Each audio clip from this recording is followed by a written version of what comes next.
पढ़ेंगे बीजगणितीय अवधारणाएं, क्योंकि हम लोगों ने अंकगणित के बारे में काफ़ी कुछ सीख लिया है। अंकगणित का मतलब जिसमें अंक होते हैं, संख्याएं होती हैं। अब हम पढ़ रहे हैं बीजगणित के बारे में। एक वो भी गणित है जैसे अंकगणित, ऐसे ही बीजगणित। तो हम लोग सीखेंगे बीजगणित के बारे में कि बीजगणित और बीज के बारे में उनकी जो अवधारणा है बीजगणित की वो सीखेंगे, और बीज का मतलब सीखेंगे, और गणित का मतलब है कि बीज। तो इसके पहले एक छोटी सी गतिविधि करेंगे और फिर इसके बाद विस्तार से सीखेंगे, ठीक है। तो मेरे हाथ में, इस हाथ में पत्तियां हैं, ठीक है। अब मैं इन पत्तियों को पूछूंगा कि मेरे इस हाथ में कितनी पत्तियां हैं, ठीक है। कितनी है छवि मेरे हाथ में पत्ती? एक। आप बताइए अंशिका कितनी है? एक। आप बताइए सर। एक। ऐसा लग रहा है जैसे आप लोगों ने गिन रख रखा है पहले से। दीजिए, आगे दीजिए। कितनी है बच्चा? सर 2। आप बताइए। कुछ पत्तियां। आप बताइए। हाँ बताइए। एक। आप बताइए, बताते जाइए। सर एक। हाँ बताते जाइए। सर 2। और बताइए। सर 4। और बताइए। बताइए कितनी है? सर 2। जितने जिसका मन हो बता सकता है। मेरे हाथ में पत्तियां ये है। हाँ आप बताइए कितनी पत्तियां हैं? 2। आप बताइए पूर्ति। हाँ बोलिए। 2। आप बताइए शहनाज। सर एक। इनको दीजिए। आप बताइए। कुछ पत्तियां।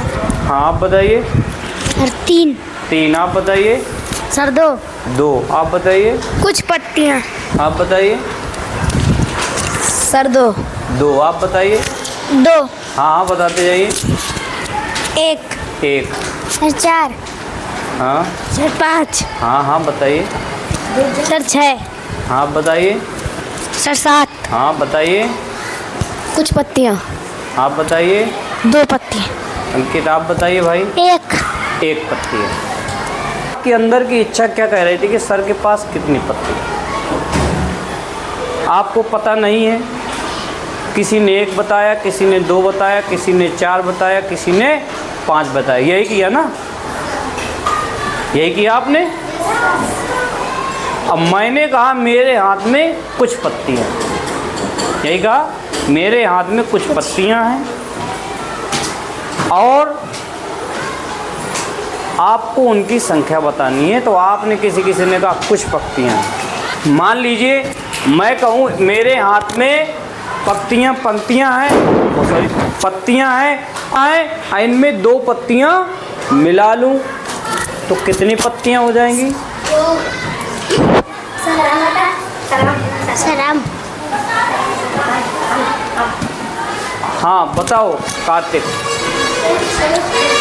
x + 2 मतलब आप सीख चुके हो है ना? देखो खैर x + 2। तो x आपने क्यों बताया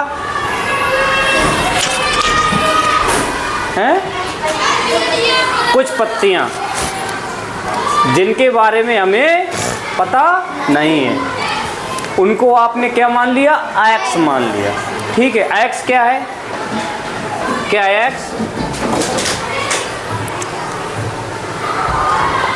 बता सकता है कोई? x क्या है? हाँ बताओ। x है अक्षर, अंग्रेजी वर्णमाला का एक अक्षर। क्या इस x की जगह का भी मान सकते थे? Yes sir. जैसे कुछ पंक्तियां हैं, 2 पंक्तियां और मिला दी गई तो कितनी हो गई? आपने अभी कितना बताया? x + 2 का +2 भी कह सकते हैं, आ +2 भी कह सकते हैं, बा +2 भी कह सकते हैं।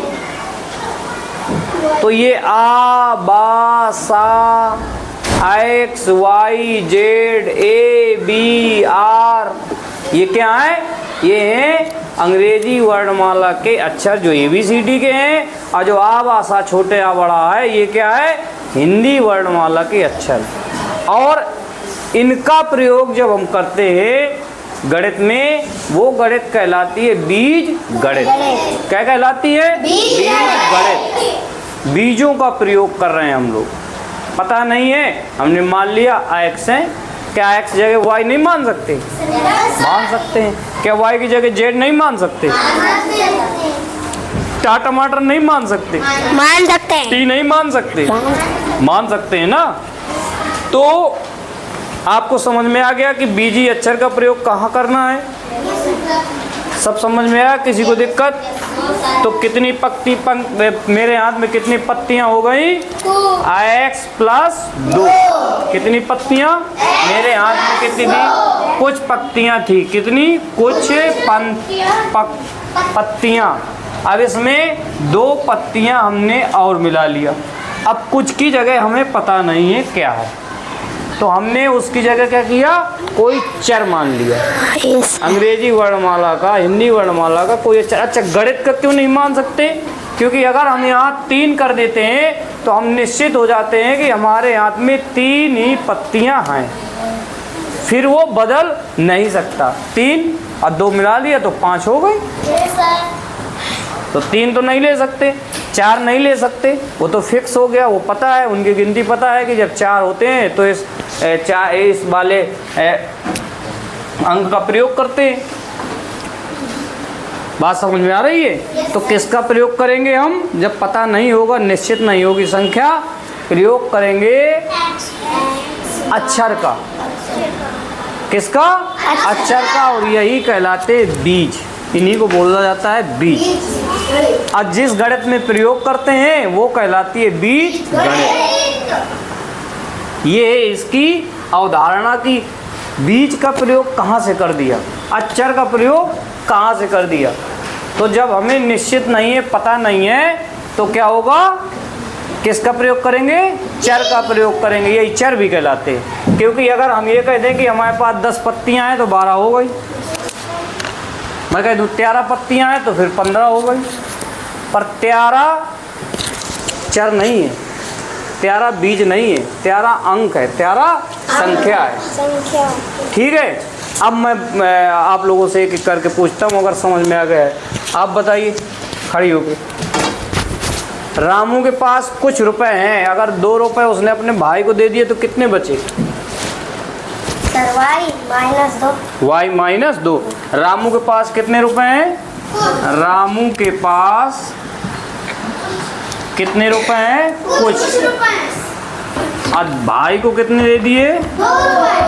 भाई को दिए, कितने दिए? 2 रुपए। तो कितने बच गए? शेष कितने बच गए? y-2 रुपए बच गए। अब कुछ की जगह इन्होंने क्या किया? y मान लिया। आप मान ले, t मान ले, x मान ले, का मान ले, खा मान ले, आपकी जो मर्जी हो आप मान ले। Very good. इनके लिए एक बार तालियां बजाइए। बहुत सही। आप आ जाइए, आइए, आप लीजिए। एक डलिया में 10 सेव हैं। एक डलिया में 10 सेव हैं और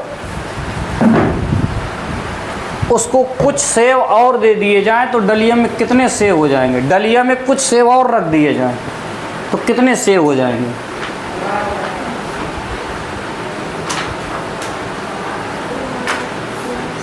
y प्लस 10 पहले से थे और y सेव दे दिए गए, कुछ दे दिए गए,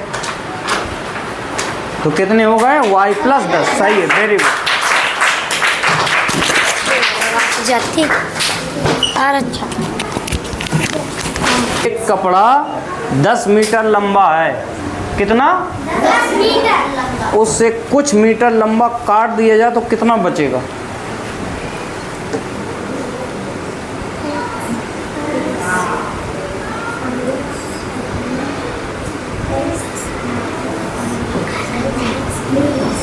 दस मीटर लंबा है, अब कुछ कपड़ा काट के अलग कर दिया गया, कौन करेगा इसको? आओ करो। x minus 10। x माइनस 10 क्यों? 10 मीटर कपड़ा है और उससे काटा गया है ना, 10 से कम कर दिया गया है। सर कुछ से काट कुछ से थोड़ी 10 काटा गया है। कपड़ा है 10 मीटर लंबा, कुछ काट दिया गया तो कितना बचेगा? सर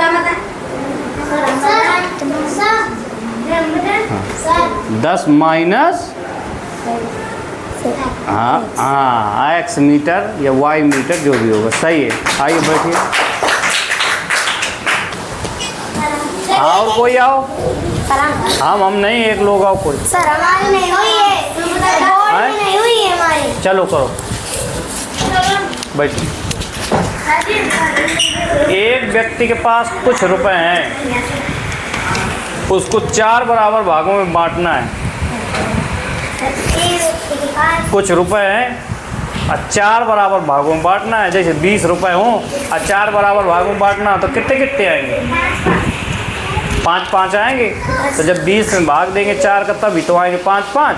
अब कुछ रुपए हों और 4 बराबर भागों में बांटना है तो क्या होगा?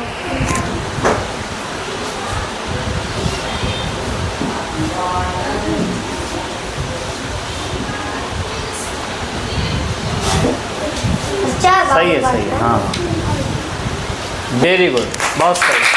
4 भागों में बांटना है, बराबर भागों में, तो 4 का भाग लगा देंगे तो आ जाएगा। वेरी गुड, बैठ जाइए। और कोई आए?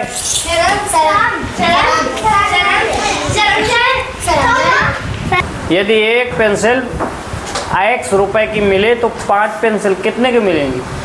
एक पेंसिल x की और उसका 5 पेंसिल 5x की। x भी तो लिखिए, 5x लिख लीजिए भैया। अरे हाँ देखो 5x, ये पहले अचर फिर चर लिखते हैं। ये 5 अचर है, ये थोड़ी ना बदलेगा। अब x चर है, वो बदल जाएगा। अगर एक अगर 2 रुपए का होगी पेंसिल तो 10 की हो जाएगी, 3 की होगी तो 15 की, 4 की होगी तो 20 की, 10 की होगी तो 50 की है। लेकिन वो 5 थोड़ी बदल रहा है, बदल तो x रहा है ना, इसीलिए x को क्या बोलेंगे? चर बोलेंगे। ओके, अब बीज ये है ही है। बना के तीलियों के द्वारा हम लोग बनाएंगे विप्रतिरूप। विप्रतिरूप का मतलब वी के जैसा, और इसमें चर का प्रयोग करके इसका नियम बनाएंगे। बीज का प्रयोग करके नियम बनाएंगे। अब बात आपके समझ में आ जाएगी। 2 तीलियां हैं, अब वी बनाना है तो वी कैसे बनता है? ऐसे बनता है, ऐसे। वी बन गया, वी बना। तो एक वी बनाने में कितनी तीलियां लगी? हाँ, एक वी बनाने में एक वी बनाने में लगी तीलियों की संख्या। तीलियों की संख्या कितनी लगी? 2 लगी ना? ऐसे तो लगा 2 तीली में एक वी बन गया। ठीक, ओके। अब कितनी तीली बनानी है? 2 तीली कह रहा हूँ वी। अब हमें बनानी है 2 वी। कितनी? 2 वी। एक वी ये और एक वी ये। बताओ कितनी तीलियां लगी? 4। कैसे इसको लिखेंगे? इसको कैसे लिखें? इसमें लिखेंगे 1 की जगह 2। वी बनाने में लगी तीलियों की संख्या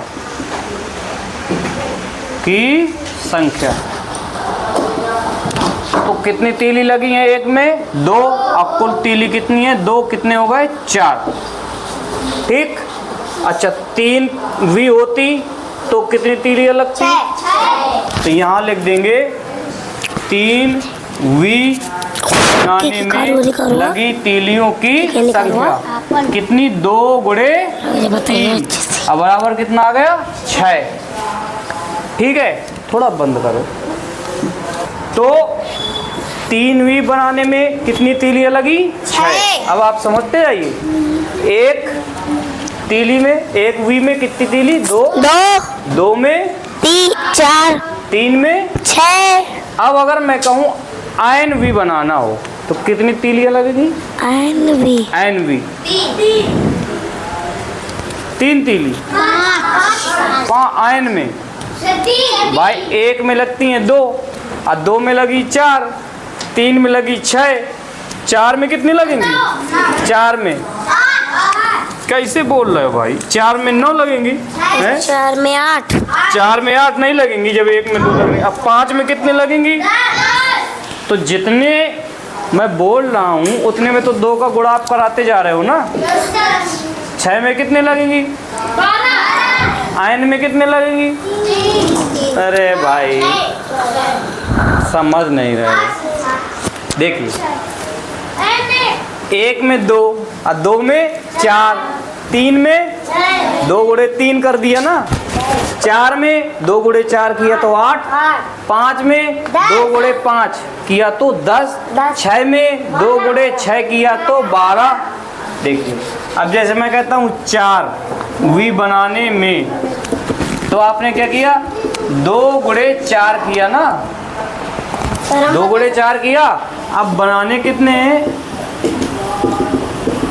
आयन वी, आयन वी। तो देखो 2 तो सब में वही है। अब बदल क्या रहा है? 1 है तो 1, 2 भी है तो 2, 3 भी है तो 4 भी है तो 5 है तो 5, आयन है तो 6। आयन 2 आयन आ गया। समझ नहीं पा रहे आप लोग? देखिए 1 वी तो 2 गुणे 1, 2 वी तो 2 दूनी, 3 वी तो 3 दूनी, 4 वी तो 4 दूनी, 5 वी तो 5 दूनी, आयन वी तो आयन गुणे 2 बराबर 2 है। अभी नहीं समझ में आया? 2 ही का तो गुणा करा रहे, जितनी वी बनानी है उसमें 2 का गुणा तो करा रहे हो। अब मैं कहूँगा जैसे 8 वी बनेगी तो कितनी तीली लगेगी? हाँ 18। सर मत 1 में 2 लगती हैं तो 18। सर हम बताएं? सर हम हाँ 16 लगेंगी ना, 2 का ही तो गुणा कराना है। अच्छा अब बताओ आयम अगर वी बनानी हो तो कितनी तीली लगेंगी आयम में? हाँ बताओ। आयम 2 गुणे एम, 2 एम आ जाएगा। आयक्स अगर बनाना हो तो 2 गुणे ठीक है। अब आप लोगों को घर में यही नियम बना के लाना है। किसके लिए? जब हम आयन बनाएं। आयन में कितनी तीली लगेंगी? 3। देख लो तो तुम लोग सेम लिखोगे कि 1 आयन में तीलियों की संख्या 3 और 2 आयन में तीलियों की संख्या कितनी हो जाएगी? 6। 3 में 9। 4 में 12। सेम यही नियम बना के लाओगे। बना लाओगे? तीलियों की संख्या बढ़ गई क्योंकि आयन है इसमें 3 है और वी में केवल 2 रहते हैं। ओके, ये नियम बना के लाओगे, इसको नोट करो।